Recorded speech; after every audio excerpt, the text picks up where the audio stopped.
Hector! Huwag ko dyan. Laya ka na. Bisan mo. Huwag mo na ulitin yung katrataduhan mo, ha? Buddy, oh. O, ito. Pumirma ka. Pero sa oras na inulit mo yan, ako mismo magpapasok sa'yo dito sa kulungan.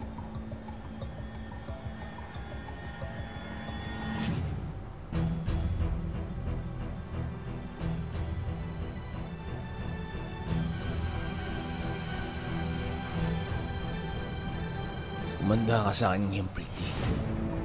Ang laking kahiyan ginawa mo sa akin. Papatayin kitang hayop ka.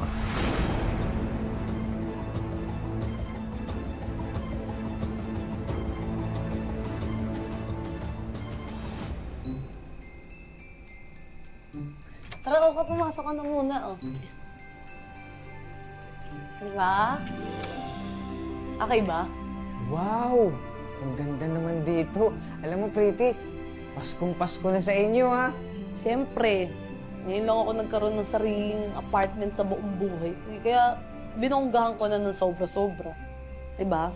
Alam mo, ang sarap pala sa feeling ng may sarili kang tinitirhan, yung hindi mo pinagsisiksikan yung sarili mo sa may bahay na may bahay. Kaya alam mo, mas lalo ko pang gagalingan. Kitang-kita naman sa mga mata mo, Pretty. Mukhang okay ka na. Yung bang parang kumukuti-kutitap. Tapos, parang kang star sa tuktok ng Christmas tree. Pwede rin ribbon. Alam mo, bulero ka talaga, no? Pero, maraming salamat, ha. Bait mo. Alam mo, kundi dahil sa'yo, hindi magiging masaya yung Pasko ko. Sa totoo lang, halos lahat naman kayo naging mabait sa akin. Wala yun, Pretty. O ikaw ba, Oka, anong wish mo ngayong Pasko? E di ikaw. Walang alak sa selda. Kala namin, magbabagong taon ka na sa kulungan eh. Oo nga. Hindi ako baka payag na matagal makulong doon. Kung di ako piniyansahan, tatakas ako. Hindi ako pwedeng mabulok doon.